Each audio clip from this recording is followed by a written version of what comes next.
बच्चों, अब आज हम मानक विचलन का एक और उदाहरण बताने जा रहे हैं।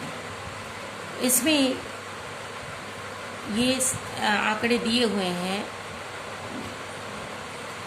10 से लेकर 20, 20 से 30। ये क्लास इंटरवल है 70 to 80 और इसकी ये आवृत्ति दी गई है। मानक विचलन का जो सूत्र है वो है सिग्मा FD²/N अंडरवुड। आपको एक बात और बता दें बच्चों, मानक विचलन निकालने के लिए आपको पता है क्या स्टेप होते हैं।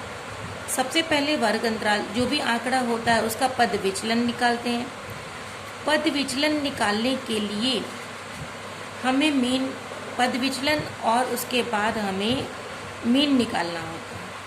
मीन जब निकाल लेते हैं औसत, तो मीन से हम फ्रीक्वेंसी को मल्टीप्लाई कर लेते हैं और फिर उसका स्क्वायर कर लेते हैं। स्क्वायर का जो टोटल होता है वो FD² हो जाता है और FD² और N यानी कि कुल आवृत्तियों का जो योग है उससे उसको हम लोग डिवाइड करके और उसका अंडरवुड निकाल लेते हैं। तो इस तरह से हम बच्चों स्टैंडर्ड डेविएशन मानक विचलन निकालने जा रहे हैं। आप देखिए, सबसे पहले ये पद विचलन हम कैसे निकालेंगे। 10 और 20 है, 10 से 20 है तो दोनों का मध्य बिंदु जो है वो है 15, ये हमको लिखना है। 20 से 30 के बीच का मध्य बिंदु है 25, 30 से 40 का मध्य बिंदु है 35। तो सबका मध्य बिंदु हम यहाँ पर लिखते जाएंगे बच्चों। 45, 55, 65 और 75, ये हो गया मिड पॉइंट। इसके बाद हमको निकालना है fx। अब आप ये f है और ये है x, इसका मतलब इन दोनों को हम गुणा कर देंगे, है ना। तो गुणा करेंगे तो क्या आएगा, 15 9 135। 25 को 12 से गुणा करने पर आएगा 300। 35 को 14 से गुणा करने पर आएगा 490। 45 को 18 से गुणा करने पर आएगा 810 और 55 से 16 को गुणा करने पर आएगा 880। 65 को 12 से गुणा करने पर आएगा 780 और 75 को 8 से गुणा करने पर आएगा 600। अब हम इसका टोटल करेंगे बच्चों। तो टोटल करने पर 5, पहले तो 5 आ गया, अब 3 9 3 12 1 13 और 8 21 21 और 8 29 हो गया। 29 का 9 हासिल 2, 3 3 6 4 10 8 18 8 26 7 33 और 6 39। तो ये इसका योग हो गया। ये कहलाता है बच्चों सिग्मा fx। सिग्मा मतलब जोड़ और सिग्मा fx क्या हो गया, 3995। इससे हम क्या निकालेंगे, मीन निकालेंगे। यहाँ मीन का इस्तेमाल हुआ है ना बच्चों, देखिए ये चिन्ह है। तो सिग्मा fx/n का इसमें हम मीन कैसे निकालेंगे, 3995 n क्या है, 89 है। इससे निकालने पर आंसर आ रहा है 44.88। ये आपका मीन आ रहा है। अब आपको करना ये है कि जो 44.88 है उससे आपको इससे x माइनस x यानी कि इसके सारी संख्याओं में से आपको 44.88 को घटाना है। तुम कहोगे कि 15 तो कम है 44.88 से, तो कैसे घटेगा। तो ऐसा करेंगे कि 15 को 44.88 से ही घटा देंगे, लेकिन जो आंसर आएगा वो यहाँ पर माइनस हो जाएगा, क्योंकि कम में से हम ज़्यादा को घटा रहे हैं। ठीक है बच्चों, तो इनका विचलन हम यहाँ पर निकालेंगे। तो जब 15 से आपको रफ करके हम सोच रहे हैं दिखा दें, देखिए एक मिनट, देखिए ये हमारे पास रफ कागज है।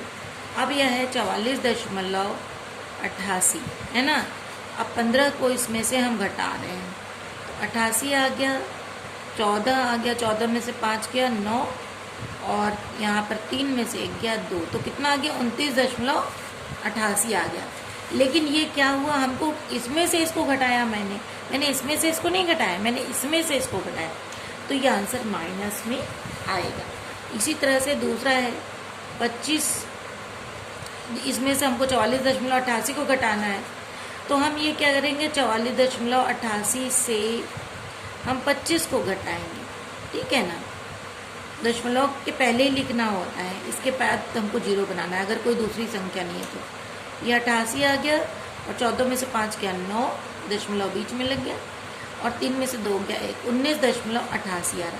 तो इसी तरह से हम सभी को घटाएंगे, है ना। 15 और 44.88 को आपस में वेरिएट घटाते जाएंगे, तो आंसर आएगा -29.88 माइनस 19.88 माइनस 9.88।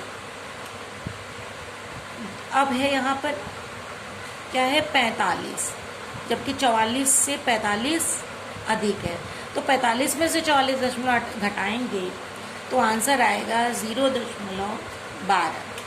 इसमें हम प्लस करेंगे, ये प्लस में आएगा। अब है 10.12 प्लस 20.12 फिर प्लस 30.12। मैंने यहाँ पर प्लस लगाया है, वैसे यहाँ कोई चिन्ह नहीं लगेगा बच्चों, बस केवल माइनस में माइनस लगेगा, ये माइनस लगेगा, -29 -19, लेकिन प्लस में चाहो तो कोई भी निशान नहीं लगेगा। इतना हो गया हमारा। अब आपको डी स्क्वायर करना है। डी स्क्वायर का मतलब होता है कि जो संख्या है, आपको बताया था मैंने पिछले सवाल में कि स्क्वायर का मतलब होता है कि जो संख्या है उसको उसी से गुणा कर देना, ठीक है बच्चों। तो अगर 29.88 को 29.88 से गुणा करेंगे तो माइनस को माइनस से ही जब गुणा करेंगे तो प्लस हो जाएगा, तो कोई भी चिन्ह नहीं लगेगा। तो यहाँ पर हो जाएगा 29.88 गुणा 29.88 892.81। इसको भी हम करके आपको दिखा दे रहे हैं। देखिए 29.88 गुणे 29.88, ठीक है बच्चों। 8 8 64, 8 64 और 64 का 4, 8 64 हासिल 6, 6 4 10 हासिल 1, 8 9 72 और 1 73 हासिल 7, 8 2 16 और 7 23, ठीक। 9 8 72। एक मिनट, फिर से 8 से ही करना है, तो यहाँ पर 4 हो जाएगा, यहाँ 0 हो जाएगा, यहाँ 3, फिर 3, फिर 2। अब 9 से करोगे, 9 8 72, 9 8 72 का 2 और 7 2 9, 72 और 9 81, 9 8 72 और 9 8 72 और 7 81 हासिल 8, 9 9 81 और 8 82 83 84 85 86 87 88 89, 89 का 9 और 9 दूनी 18 और 8 18 8 26, ठीक है। अब 2 से कर दो, 2 8 16, 2 8 16 1 17 हासिल 1, 2 9 18 1 19 हासिल 1, 2 दूनी के 4 और 1 5। तो इस प्रकार से जब हम गुणा कर रहे हैं, तो जोड़ रहे हैं, इसमें इससे गुणा कर रहे हैं आपस में, तो 4 4 3 2 5, 3 3 6 7 7 6 13 हासिल 1 2 3 3 6 9 3 12 7 19 हासिल 1 और 2 3 6 3 9 9 18 हासिल 1 5 2 7 1 8। यहाँ पर कुछ गड़बड़ हुआ है क्या बच्चों? देखो ये थोड़ा सा लंबा वाला है तो इसमें कुछ गड़बड़ी हो सकती है ना। इस बूढ़े को अगर हम बात करेंगे तो वीडियो बहुत लंबा हो जाएगा। इसका यहाँ आंसर आएगा हमारे ख्याल से 1 2 3 4। 1 2 3 4 है, 4 के बाद बिंदु है तो 4 के बाद हम डॉट लगा रहे हैं और इसका आएगा 8 9 2 आ रहा है। अब एक गड़बड़ी कहाँ हुई है? 8 8 64 कहाँ से 6 और 8 8 64 और 6 70 और 70 के साथ और 8 9 72 72 और 7 79।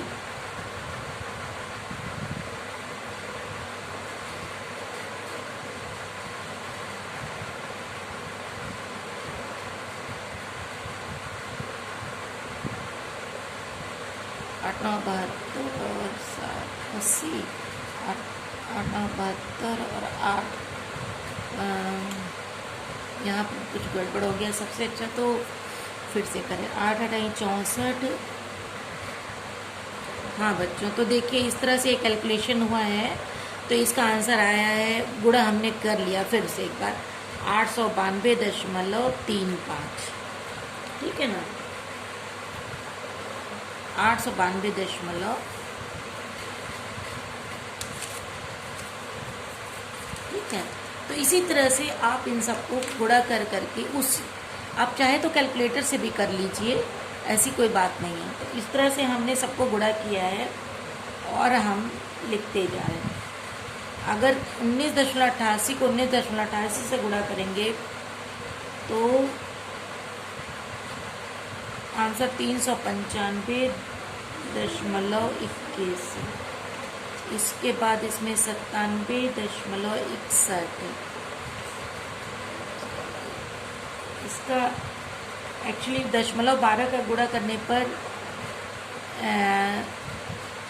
144 आ रहा है, लेकिन हम 2 ही डिजिट ले रहे हैं। ठीक है, अब यहाँ पर 102.41 404.81 और 907.21 आ रहा है। ये हो गया आपका डी स्क्वायर।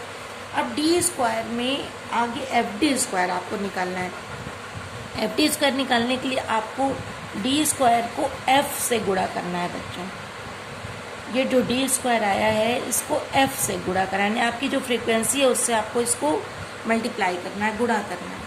तो इसको हम गुणा करने पर ये आंसर आ रहा है 1035.29। इसके बाद दूसरा आ रहा है 474252। ये आ रहा है 892.81 को 9 से गुणा करने पर। फिर उसका 395.21 को 12 से गुणा करने पर। अब हम करेंगे 97.60 को 14 से गुणा, तो ये हो जाएगा 1366.54। अगला है 0.25। इसके बाद है 1638.56। ये 102.41 को 16 से गुणा करने पर आया है।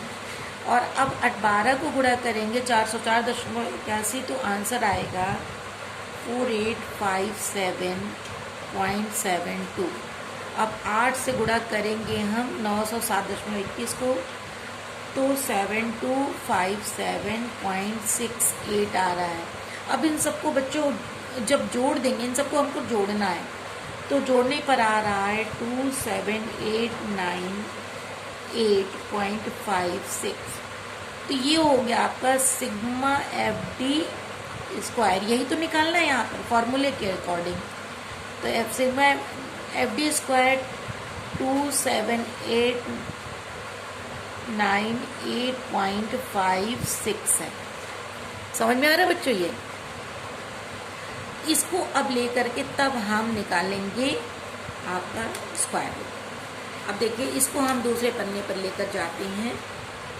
देखिए अब हमारा फॉर्मूला है sigma F D square upon N under root, है ना। तो मानक विचलन बराबर sigma F D square upon N under root, ठीक है।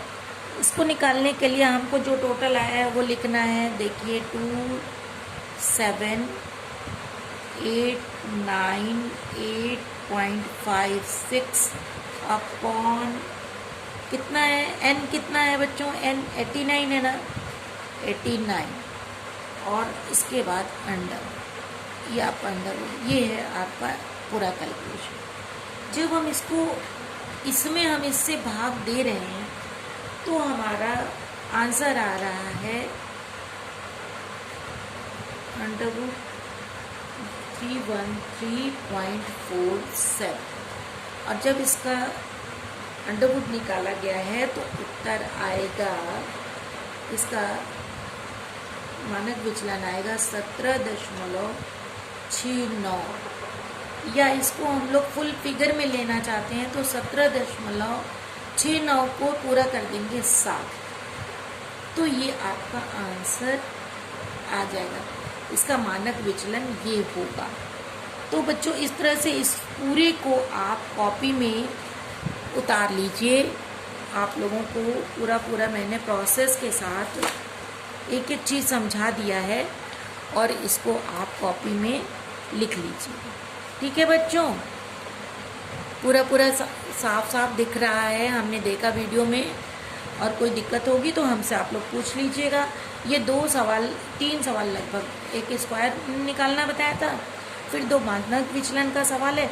इसको आज की डेट में लिख ली, आज की नहीं, इसको हाँ आज की डेट में ही लिख लीजिएगा। आज 1/9/2020, ठीक है बच्चों। 1/9/2020। थैंक यू बच्चों।